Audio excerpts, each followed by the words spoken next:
Hello, hello, and welcome to the Rock Metal Podcast. I am your host, John Harris, and on my right-hand side here is my right-hand man, Gabriel. Was standing as the ward of the fort of the Valkyries. Boom. Yeah. Today on the Rock Metal Podcast, we have Burning Witches, and they have a new album called The Witch of the North, which is going to be released on May 28th via Nuclear Blast Records. Right now I'm being joined by Laura to share some more information about this release and what the girls have got going on. So Laura, welcome to the show. Hello. Well, hello. Funny thing, last time we chatted, you were gardening. How is the garden? Are you able to get into the garden yet? Yeah. It's totally freed up now for walking. I can walk through the garden. No, it's nice.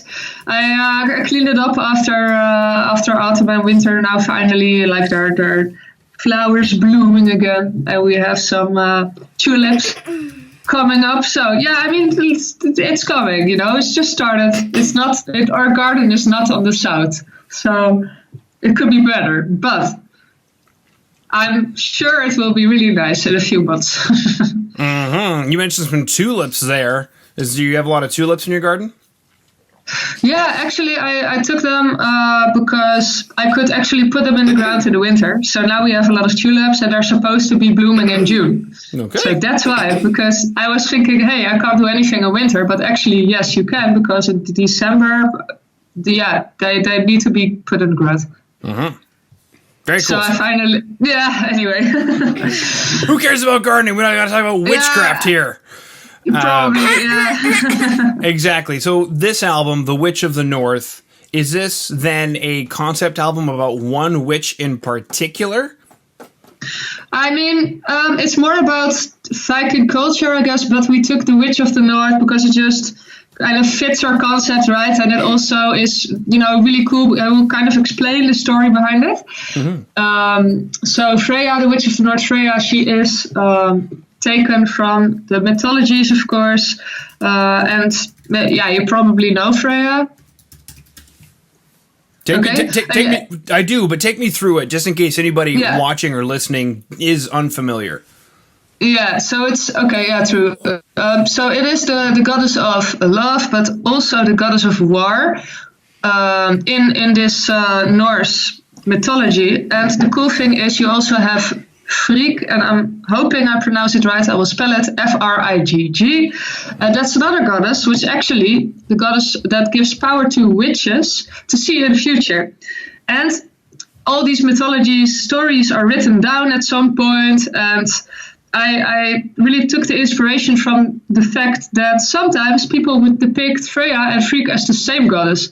So I think it's kind of cool that, she could be the Witch of the North. So that's why I took Freya. And the Frigg, she gave power to the witches who had been called Volvas in this Norse mythology. So it's something that people don't really know, so that's why I took Druids, because Druids are, more well known, of course, for what they are, and the roles of this Volvas and Druids were kind of almost the same. They would know about the tribe and the lineages in the tribe, the cultures, so they would kind of understand that and also be old and wise, usually. Considered old and wise, anyway. Hopefully wise. Yeah, so there would also be diplomats in case there is, there need to be talked with other parties or to prevent war, and maybe they would know a lot about all kinds of I can't find the right English word. What is it? Herbs?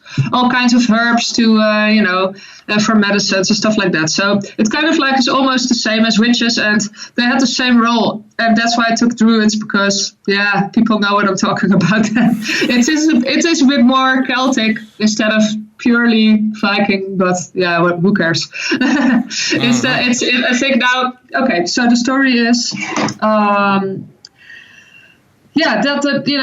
That's what the story is about. The Witch of the North, or Druids, are trying to prevent war, but hey, it's the goddess of love, but also the goddess of war. And I think this is the cool thing also. It shows different sides of femininity. And in the Norse mythology, you see that women are also often depicted as pretty powerful creatures, like Valkyries, for example, shield maidens. So I thought that was really cool, and it's pretty metal. So we took this. I don't think you can get any more metal. Actually, that's kind of interesting that you bring up, because in a lot of mythologies and stories, women are probably the most powerful character. I'm not. I mean, most powerful. I'm not sure. I'm not that. I think there are almost equally amount of really powerful guys and girls, though. Mm-hmm. I'm not that much learned into it that I really know exactly what you're saying now is true or not, Okay. So I don't really wanna say anything. But of course, if you look at, for example, at Shiva, she's scary, like from the Indian cultures, right? The goddess with all the arms, killing people and stuff like that. So maybe you're right. Yeah, that one is scary at least. Very scary indeed. Okay, cool. So. This might be something to touch on. I don't know, because you mentioned some crossover between the Viking stuff and the Celtic stuff. Did they ever meet? Because I know the Vikings traveled around a lot. So did No, I mean, they have to. I mean, I don't even have to look it up to know that, because there was trade, there was war. Of course they did. Yeah, of course they did. They already did in prehistoric times, right? I found like these spear. I love to watch these YouTube documentaries about like millions of years ago, and I also have. They found a lot of these tools, and they could actually see the trade happening, and they're really big areas. So basically, of course, the longer you go towards this period of time, so for certain, the more trade anyway. Yeah. Mm-hmm. Now it sounds like something you were concerned about was, what comes to mind anyway is being understood. But what I mean is that people need to know the concepts that you're talking about. So that was one of my concerns indeed, because if it's totally freaky, I mean, I want people to understand a bit, and everyone loves Vikings these days, so people know a little bit more about it, than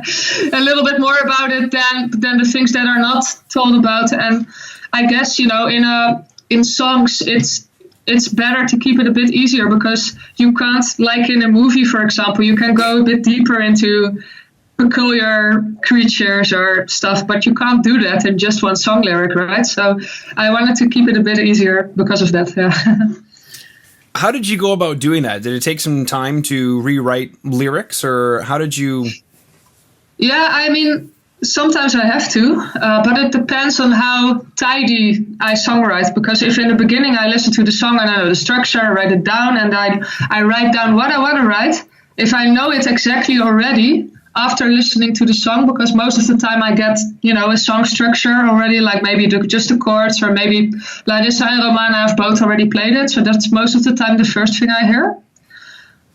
So I write down basically where I have to do what. And if I'm tidy enough to write down exactly what should happen in which verse or which chorus, I don't really have to rewrite it. But if I just start with some random inspiration, it can be very cool. It can work. But then most of the time I also have to rewrite it. So I try to avoid that. Beautiful. Yeah. Now, I was reading something in the bio about the process of creating this album amidst the pandemic, and working with a few people in particular, Vio Pulver, Schmear. Mm-hmm. Take us through the production of this record. Yeah, so basically we already have a demo recorded at home ourselves, and this time we try to be a bit. We did this for the first time because we try to be a bit conscious about budget. So we would also have budget for a cool video clip, which we just recorded in Poland. And from the single, I'm not sure I can announce yet. Sorry about that.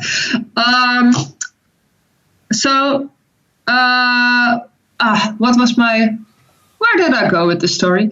Yeah, the producing process, yes. Okay, so we got the demos, and for the first time, they recorded the guitars at home, and then send it to Pulver, to fix the, the signal of the guitars and stuff like that. So,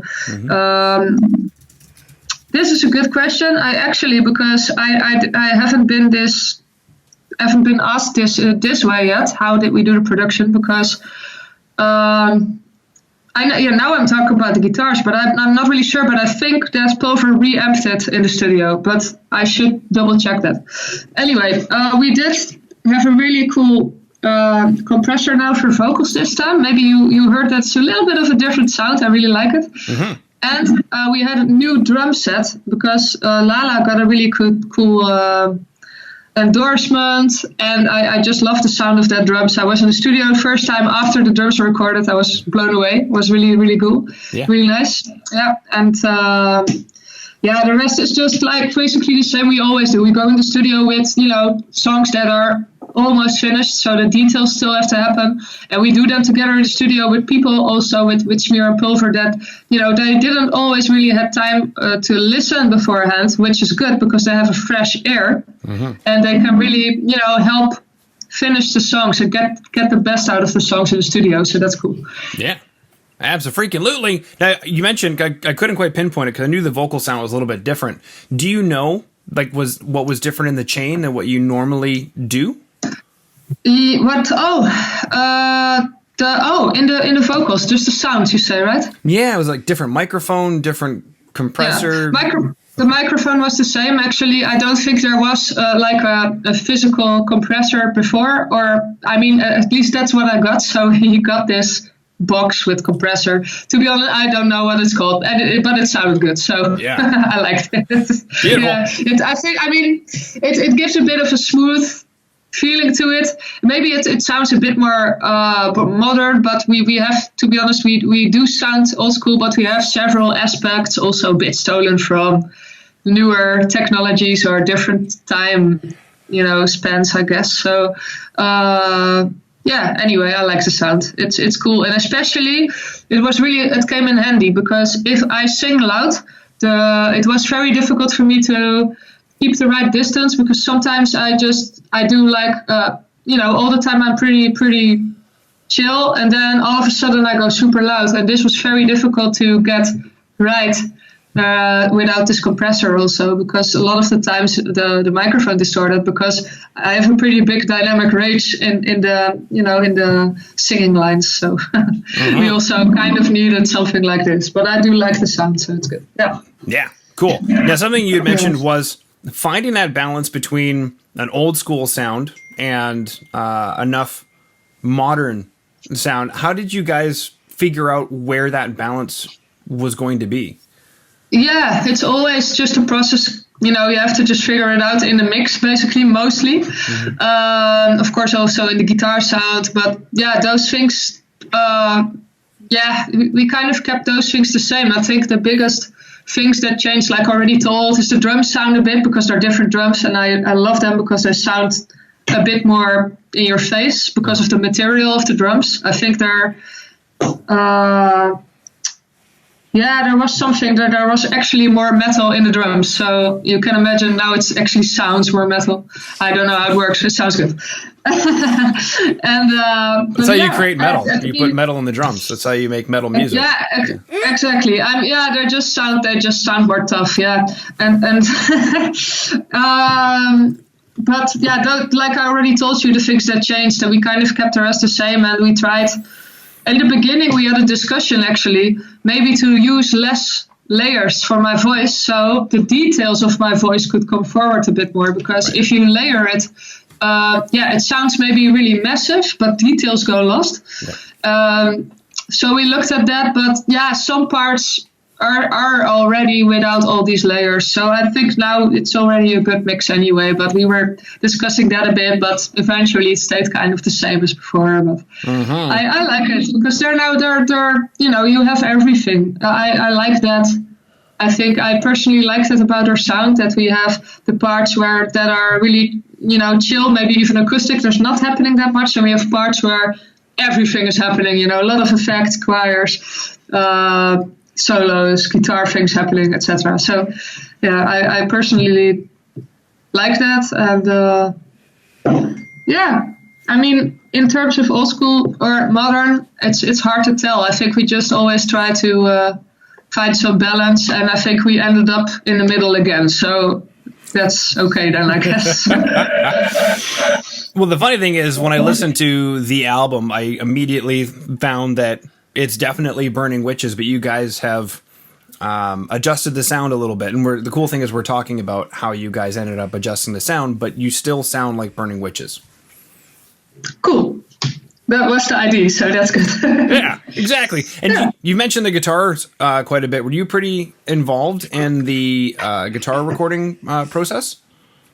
No, I just heard them talk about it because I was always curious to know what was happening, so they kept me up to date a bit, but that's it, to be honest. It was, for me, it's actually difficult to stay up to date because I'm not in Switzerland, I'm at home in the Netherlands. Well, everyone lives in the same place now, Brugg, but I don't. So it's always a bit like calling with each other, and then if a new song comes, like I told you, like Romana and Larissa were both recording at home, so when I got the songs, most of the time it started with the basics of some guitar, and then sometimes I got a new version of the song, and always with guitars until they got into the rehearsal room. They played it with everyone basically, and then I could, for the feel, it's sometimes nice to have this live feel. So for the energy, what you have to do with your voice. So I like that. Mm-hmm. But I can start with acoustic guitar. You know what I mean? So that's okay. Yeah. Did you record vocals at home, or did you go to a studio in the Netherlands? Yeah, I did. Okay. I did record actually in Little Creek Studio also. And then, it's just nice because vocals are always one of the last things recorded. You kind of have to, because you're finalizing everything in the studio. So I kind of have to, do it there. Yeah, so that's why. Okay, Little Creek Studio. I'm going to their website right now. Oh, they've got touch screens. Do they? Oh, yeah. Yeah. What is that, like a Reaper or Cubase? No, that's probably Pro Tools, but actually, I don't even know. The mix table was pretty new, I believe. Yeah. Or not? I thought it was. No. For all the geeks out there listening, it's a Raven system. So Raven system means that it's a giant screen that's a touch system, and so you can manipulate the virtual mixing board like it were a real mixing board. Yeah, exactly. That's it. Yeah. Cool. So then you traveled. Was it pretty easy to travel in the middle of the pandemic to Switzerland?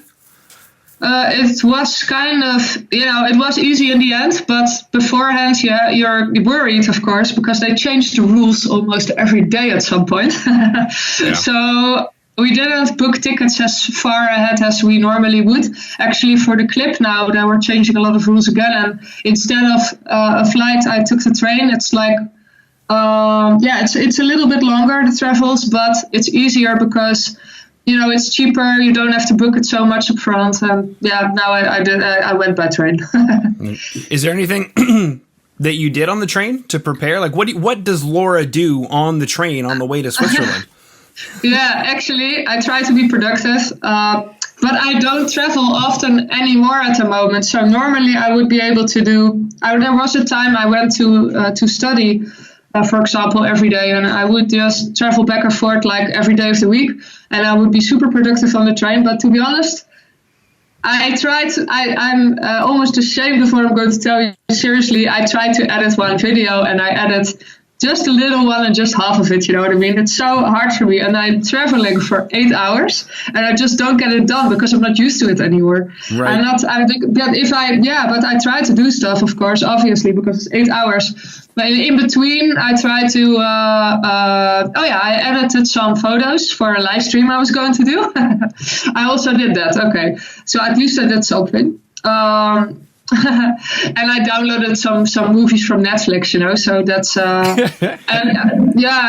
okay, of course, if I have to go to the studio, maybe I rehearse the songs a bit just by listening to it. And what does Laura watch on Netflix?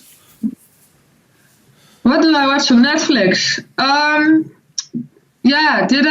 Did I already tell you? I also do sorry, I have to. I also have to. I'm trying. I have to at 7:00. I have to do a live stream with someone, and I need a Discord account. And I thought I didn't have it, but now it turns out I had it. Anyway, your question was? You mentioned you downloaded some stuff on Netflix. So I was just curious. What does Laura watch on Netflix? I love The Witcher. For example, do you know The Witcher? Heard of it. Yeah, it sounds witchy. It kind of is. I mean, it's about a monster hunter I would say. Witcher is kind of a synonymous word for monster hunter. And I like that because it's so well done. It's like watching a movie every episode of that series. It's really good. And really well done. And I love that story. And I also wrote one song about it. And it's about the witch in that story, Jenny or Jennifer later in the story. And that song is Tainted Ritual. So very cool. Maybe, I mean, it's based on it. It's not maybe a little bit different, but it's based on that story because I just love the character development of that witch. So. Exactly. Yeah. All right. Well, speaking of character development of witches, Laura, we have chatted about gardening, tulips, Celtic, Viking stuff, home recording, studio recording, traveling by train in the pandemic. We chatted about Little Creek Studio. We chatted about The Witch of the North, the album. We chatted about the production behind it. We chatted about too much things that's not even on our list. That aren't even on our list because I have questions in front of me in case I need to keep me on track. But I like to have a conversation instead. With the artist. Yeah, that's good. That was a really fun interview. Thanks. Yeah. Yeah. Welcome. Cool. So thank you for coming onto the show, Laura. Yeah, you're welcome.